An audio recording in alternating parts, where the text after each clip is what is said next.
The California farming industry is hit very hard by inflation. We just got a report the other day. It's at 9.1%, up from 8.6%. And that's year to year. The estimate was 8.8%. Look, whether it's 9.1, 8.88, 9.6, the fact of the matter is the economy is cratering. You have inflation. You have now a wage gap that's increasing. That is the gap between inflation and what people are paid or their increases. You do have individuals, in many cases, like teachers' unions that have inflation protection. Some do, most do, some don't. But the average people out there do not, particularly those who work in the private sector, those who are on pensions, Social Security. This is a killer. Several things happened here. The Democrats have spent like drunken Marxists. Biden wanted to be the next FDR. So what did FDR do? He spent the nation into a depression. You also have the Federal Reserve that has printed trillions and trillions of dollars in the monetary system. So you have the fiscal system in the administration that's been completely out of whack. You have the monetary system that's been out of whack. And so how do they fix this? They punish you. So in other words, they have to slow down the movement of money. What does that mean? After sending people checks, after spending like drunken Marxists, they now suddenly have to put their foot on the brake. That means even higher interest rates. That means even higher gasoline prices as a result of it, what they've done. So the average person in this country, or the non-average person in this country, is going to pay the price. You're going to suffer as a result of this economically. And this is what I've been talking about now for a long time, writing about. Government gets big, it gets bloated. Government looks out for itself. The politicians spend your money to try and persuade you to vote for them. They create all kinds of programs, redistribution of wealth. There's simply not enough money in the universe, not enough printing presses to print the kind of money these people want to spend. And that money's still in the chain of spending, ladies and gentlemen, still in the pipeline. The COVID money's still being spent, and it's not being spent on COVID. Trillions and trillions. And if they had had their way on the phony Build Back Better program, there'd be another $5 to $6 trillion in that pipeline. In other words, we'd be collapsing faster. And so what's happening here is the war on fossil fuels has resulted in triggering all this. The massive spending has resulted in triggering all this. The massive borrowing has resulted in triggering all this. It's not possible for Russia's small economy, its GDP is about the size of Texas, to have this kind of impact on the United States economy. So they can talk about Russia all they want. They can talk about other countries, Saudi Arabia, all they want. The fact of the matter is, this is domestic sabotage by the hard left. Their policies are destructive and they impoverish people. I won't bore you and go back with what I said a year ago or a year and a half ago, but this is exactly what I told you was going to happen. How do I know? Because I lived through the Carter years. Because I read history, economic history, political history, and as well as economic philosophy. This is a disaster. Go. As we said, inflation data is still coming in hot. June CPI climbing more than 9%, highest level since November of '81. Our senior economics reporter, Steve Leisman, joins us with more on the number. The central bank response, Steve, as Canada now hikes by 100. Did Canada? I'm sorry, I missed that, Carl. I was preparing this report. That's a big number right there. I'll get to that in a second. The U.S. economy keeps climbing an inflation mountain and thinking it's reached the peak, only to find the peak is higher and further still. A much higher headline, of course, CPI number showing the inflation peak remaining clouded and raising questions about just how high it will go and how much the Fed has to do here. We're going to get to that in a second. Here are the numbers. 1.3 on the month over month. That used to be a year over year gain. We're looking for 1.1. Now let's stop. Month over month, 1.3. If you play that out for a year, what is it, Mr. Producer? It's 13, 14% over the course of a year. It's actually more than that. It's close to 15% inflation. So I want you to think about that. The Consumer Price Index Even though year to year he's going to show you it's 9.1%, month to month, if that continues, we're at 15%. That is unsustainable. That means everything costs 15% more while your incomes are flat, while you're on a pension, and while the economy is slowing. And the Fed, listen to this, is going to have to slow down the economy. It's going to have to make America poorer so it doesn't spin completely out of control. The Fed has changed its responsibilities. When the Fed was started, the goal was to ensure sound currency, sound money. But what it's been, and I've told you this many times, it's been the drug dealer for the drug addicts in Congress. By the way, that includes Republicans. That includes Republicans. It's been the drug dealer for the drug addicts. So when you have the Federal Reserve that's supposed to be monitoring the monetary system and ensuring sound money out of control, and when you have the spenders and borrowers in Congress out of control, you have nobody tapping the brakes. Go ahead. The gain since 05. CPI 9.1, looking for 8.8, biggest in 40 years. Core takes out a food and energy. Now, core is very deceptive. Core means take out gasoline and food from the core CPI.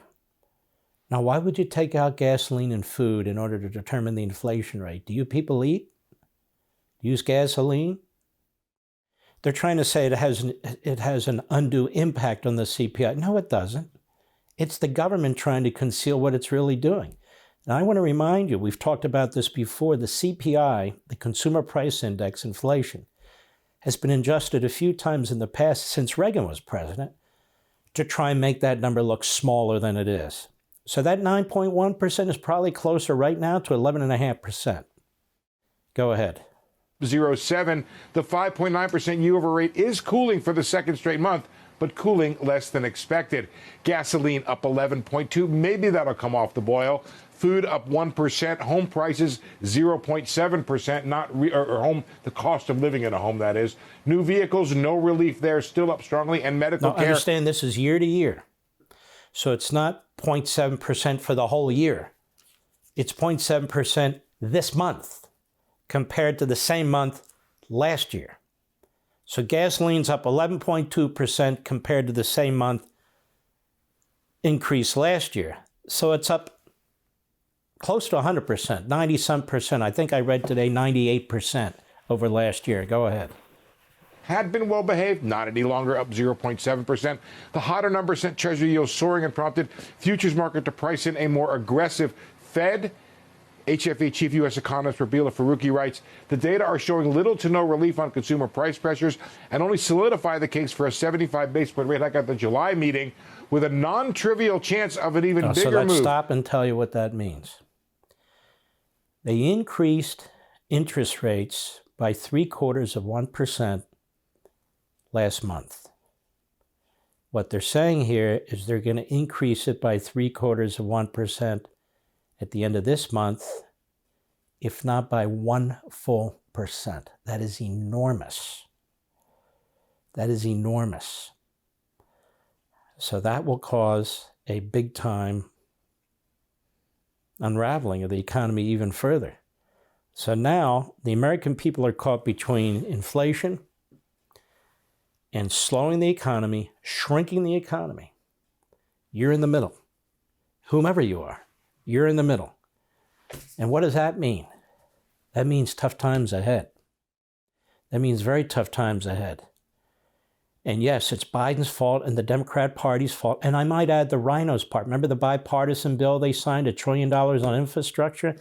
That same infrastructure now costs $1.1 trillion because of the price of materials and labor and so forth going up. Was it worth it? Was it worth it? We had an economy coming out of its cocoon at the end of the virus. And then we have massive deficit spending.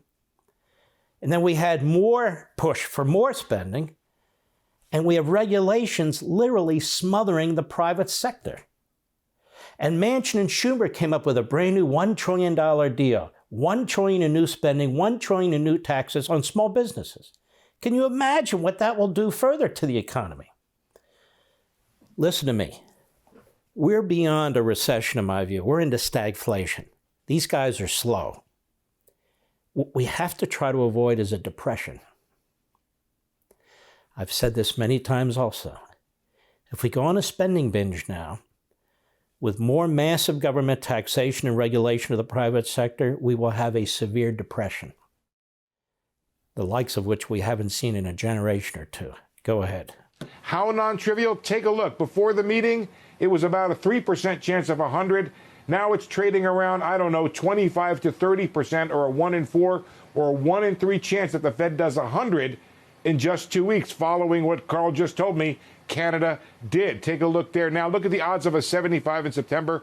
They went from 39% before the CPI. Now it's solid. 95% chance of 75 coming in September now. With commodity prices lower, it may be that this June number ends up being the peak, but the Fed has insisted it needs to see several months of declining inflation to ease back on rate hikes. So the best that can happen is we start counting again in August, and hope that was not another false peak here, guys. I didn't even look at Canada because I thought for sure it was going to be 75, and there you are, Carl, surprising me live on national television. All right, what they're saying here is 100 means 1%. So Canada's equivalent of the Federal Reserve, I suppose, just increased their interest rates by 1 full percent. Just increased them by 1 full percent. So it's likely the Fed's either going to do 0.75% or 1%. If you were thinking of refinancing, you better get your ass in gear and do it immediately. This also means if you have significant debt on your credit cards, you're paying probably 25% on it, 24.999 or something like that. I suspect way into the double digits now. So keep an eye on that. Now, what happens to the housing market? What happens to the automobile market? So much of which depends on credit. What happens to your existing debt if it's not locked in at a given rate? And this is the problem. People are going to be struggling now to pay off their credit cards, to pay all their debt they have, to pay their mortgages. They're going to be struggling. People are going to be struggling to keep up with inflation in other areas. The price of food, the price of gasoline, the price of clothing, all the essentials are going up while your wages are not, and they can't. And they can't. This is what happens when you have social engineering, centralized economic decisions, when you reject capitalism, when you claim to have a Green New Deal. You see what's happening in Sri Lanka, the former Ceylon, Sri Lanka? The government has collapsed. The country went bankrupt. There's riots, anarchy taking place. One of the main reasons? They embraced fully the Green New Deal. Fully. Over 30% of their energy was supposed to come from quote-unquote clean energy, non-fossil fuels. The price of energy has gone through the roof. They have brownouts and blackouts all over that little country. It's collapsing. That's also what happens when you embrace these Marxist ideologies. I've told you over and over again, so-called climate change and the Green New Deal, these are degrowth movements. They're wars on capitalism. They create poverty. They crush societies. They can give them new names, but they are what they are. Want to see more? Sign up for Levin TV.